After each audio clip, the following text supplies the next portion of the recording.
ഞാൻ രാജീവ്. ഇവിടെ ഞങ്ങൾ വളരെ ചെറിയ തോതിലൊരു റിപ്പയർ എന്നുള്ളതിൽ തുടങ്ങിയതാണ്.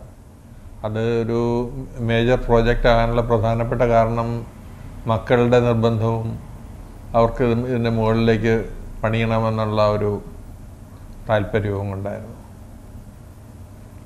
തുടങ്ങി കഴിഞ്ഞാൽ ആദ്യത്തെ സ്റ്റേജിൽ താഴത്തെ ഒരു പോർഷൻ മാത്രമേ ഞങ്ങൾ റിനോവേഷന് ചെയ്യാനായിട്ട് ഉദ്ദേശിച്ചിരുന്നുള്ളൂ.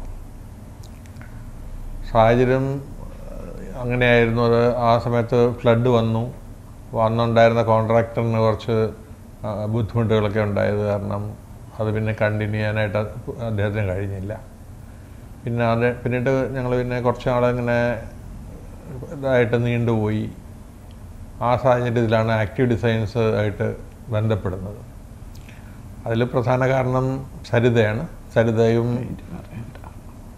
അത് അങ്ങനെ തന്നെ സരിതയായിട്ടുള്ള ഒരു അടുപ്പം വെച്ചിട്ടാണ് ആക്റ്റീവ് ഡിസൈൻസിനെ പറ്റി അറിയുന്നതും അതിലേക്ക് ഇൻവോൾവ് ചെയ്യുന്നതും.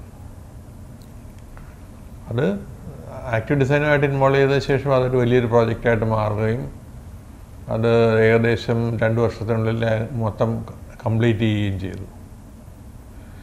ഞങ്ങൾക്ക് ഏറ്റവും അത്യാവശ്യമായിട്ട് വന്ന കാലഘട്ടത്തിൽ എല്ലാവരും വളരെ നല്ല രീതിയിൽ സഹകരിച്ച് പെട്ടെന്ന് എല്ലാം റെഡിയാക്കി തരാനായിട്ട് വളരെയധികം ഇനിഷ്യേറ്റീവ് എടുക്കുകയും ബുദ്ധിമുട്ടുകയും ചെയ്തിട്ടുണ്ട്. ഈ ആക്റ്റീവ് ഡിസൈൻ ഈ വീട് ഞങ്ങളുടെ ആഗ്രഹങ്ങൾക്കനുസരിച്ചിട്ട് വളരെ തൃപ്തികരമായി സമയബന്ധിതമായി ചെയ്തു തീർത്തു. ശരിക്കും ഈ വർക്ക് സ്റ്റാർട്ട് ചെയ്ത ശേഷം വളരെയധികം അഡ്വേഴ്സായിട്ടുള്ള കണ്ടീഷൻസ് ഉണ്ടായിരുന്നു. പ്രത്യേകിച്ചും മഴ വളരെയധികം അഫക്റ്റ് ചെയ്തു. അതുകൂടാതെ കോവിഡ് റെസ്ട്രിക്ഷൻസും ഞങ്ങൾക്കും കോവിഡ് ഉണ്ടായി. അങ്ങനെ കുറേ ഡിലേ വന്നു. എന്നാൽ തന്നെയും സമയബന്ധിതമായി ഞങ്ങളുടെ ആഗ്രഹത്തിനനുസരിച്ച് ഈ വീട് റിനോവേറ്റ് ചെയ്യുകയും അതിൻ്റെ മോഡിഫിക്കേഷൻസ് ചെയ്ത് ഒരു പുതിയ വീട് പോലെ തന്നെ ആക്കിയിട്ടുണ്ട്. അത് വളരെ സന്തോഷം. ഞങ്ങളുടെ മെയിൻ ഇതെന്ന് പറഞ്ഞാൽ ഞങ്ങൾ ഈ ഒരു റെനോവേഷൻ സ്റ്റാർട്ട് ചെയ്യാമെന്ന് പറഞ്ഞ സമയത്ത് തന്നെ കറക്റ്റ് ആ ഒരു ടൈമിൽ കോവിഡും അതിൻ്റെ റെസ്ട്രിക്ഷൻസും എല്ലാം വന്നു. ഇപ്പോൾ പാരൻസ് മാത്രമാണ് പ്രൈമറി റെസിഡൻസിൽ താമസിക്കുന്നത്. അപ്പം അവരുമായിട്ട് അവരുടെ മിനിമൽ ഇൻട്രാക്ഷൻ വെച്ചിട്ട് ഈ കംപ്ലീറ്റ് പ്രോജക്റ്റ് എങ്ങനെ കംപ്ലീറ്റ് ചെയ്യാം എന്നുള്ളത് ഞങ്ങളുടെ മെയിൻ കൺസേൺസിലൊന്നായിരുന്നു. പിന്നെ ആ സമയത്ത് നിഖിലും ഇവിടെ ഉണ്ടായിരുന്നില്ല തുടക്കത്തിൽ സ്റ്റാർട്ട് ചെയ്യുന്ന സമയത്ത്. അപ്പം അതൊരു ഭയങ്കര ഇൻകൺവീനിയൻറ്റ് ഫാക്ടറായിരുന്നു. അതായിരുന്നു പ്രൈമറി റീസൺ. ഒരു ആക്റ്റീവ് ഡിസൈൻ പോലെ ഒരു ബിഗർ എൻ്റർപ്രൈസുമായിട്ട് ഇൻട്രാക്ട് ചെയ്യുമ്പം they'll kind of take care of everything. പാരൻസിന് ഇവിടെ വന്ന് സൈറ്റ് കാണണ്ട, അല്ലാണ്ട് ഞങ്ങൾ രണ്ടുപേരും റിമോട്ടായിട്ട് നിന്ന് ഹാൻഡിൽ ചെയ്യാൻ പറ്റും എന്നുള്ളൊരു കൺവിക്ഷൻ അതൊരു ഭയങ്കര ഇമ്പോർട്ടൻറ്റ് ഫാക്ടറായിരുന്നു. പിന്നെ എൻ്റെ ഇൻട്രാക്ഷൻ എല്ലാം ഓൺലൈൻ സൂം മീറ്റിങ്ങിൽ കൂടെ ആയിരുന്നു. അപ്പം അവിടെ വെച്ചിട്ട് എനിക്കൊരു സ്പെസിഫിക് റിക്വയർമെൻ്റ് ഉണ്ടെങ്കിൽ അത് പറഞ്ഞ് ഇവിടെ കൺവിൻസ് ചെയ്യുക, എന്നിട്ട് അതിൻ്റെ ഫീസിബിലിറ്റി വാല്യുവേറ്റ് ചെയ്യുക. ഇതൊക്കെ ഭയങ്കര ഒരു മേജർ കൺസേൺ ആയിരുന്നു എനിക്കിപ്പോൾ അവിടെ നിന്ന് ചെയ്യുമ്പോൾ. അത് ഞാൻ വിചാരിച്ച പോലെ നടക്കുമോ, ആ ഒരു ഫാക്ടറാണ് പ്രൈമറിലി ആക്റ്റീവ് ഡിസൈനിൽ ഞങ്ങൾ ഫൈനലി എത്തിയത്. എന്നിട്ട് you guys have been able to deliver whatever we wanted, and I did have some very specific requirements. ഇപ്പം ഒരു സിമ്പിൾ എക്സാമ്പിൾ പറയുകയാണെങ്കിൽ എൻ്റെ അപ്സ്റ്റേഴ്സ് ലിവിങ് റൂം എന്ന് പറയുന്നത് ദ പ്രൈമറി ലിവിങ് സ്പേസ്. ഇപ്പം നമ്മുടെ ഫാമിലിയും എക്സ്പാൻഡ് ചെയ്തുകൊണ്ടിരിക്കുക. V wanted a place where the entire family can sit around and have a good time. അപ്പം ഇതാണ് എൻ്റെ മെയിൻ കൺസേൺ. അപ്പം അതിന് പറ്റിയൊരു ലിവിങ് സ്പേസ് ഉണ്ടാക്കുക എന്നുള്ളതിന് കുറേ സ്പെസിഫിക് റിക്വയർമെൻറ്റ്സ് എനിക്കുണ്ടായിരുന്നു. അത് പറഞ്ഞ് അതിൻ്റെ ഡിസൈൻ കോൺസെപ്റ്റ് കൺവിൻസ് ചെയ്യാനും ആ ഒരു സെയിം ഡെലിവർ ചെയ്യാനും ആക്റ്റീവ് ഡിസൈൻസിന് പറ്റി. That is something that I am really happy with.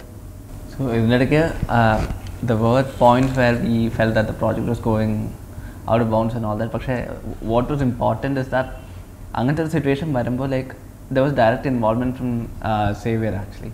ഒരു കമ്പനിയുടെ MD ആയിട്ടും പുള്ളി ഡയറക്റ്റ്ലി ഓരോ സ്പെസിഫിക് കാര്യങ്ങൾ അല്ലെങ്കിൽ ഞങ്ങൾക്ക് കൺസേൺസ് വരുമ്പോൾ അപ്പോൾ തന്നെ റെസ്പോണ്ട് ചെയ്യും, സൈറ്റിൽ വരിക. So that is important to us because we know that at least there is a level of comfort that we got from those visits and those interactions. So we know that he will take care of it.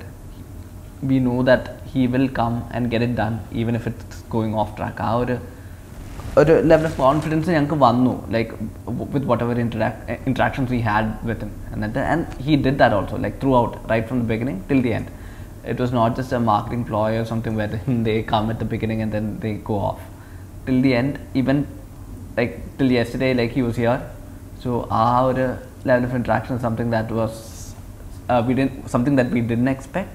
പക്ഷേ അതേസമയം അത് ഞങ്ങൾക്ക് കുറേ കാര്യങ്ങൾ വളരെ easy ആക്കി തരുകയും ചെയ്ത കാര്യമാണത്. Anu Arpita, wife of Nikhil Rajeev. The house is great. It's turned out great. It's very beautiful and warm. The attention to detail and just the amount of neatness with which everything has been done is great. So thank you for such a beautiful home. And she knows the entire story because like I've been sharing with her our concept, our initial plans and every single thing to her throughout the whole 2 years or so. So she is aware of what is happening, what happened, what we went through and how our concept went from a design on a paper and a few pictures and stuff from Pinterest to the final project that is being completed right now. So, and it's been a long journey, but it was worth it.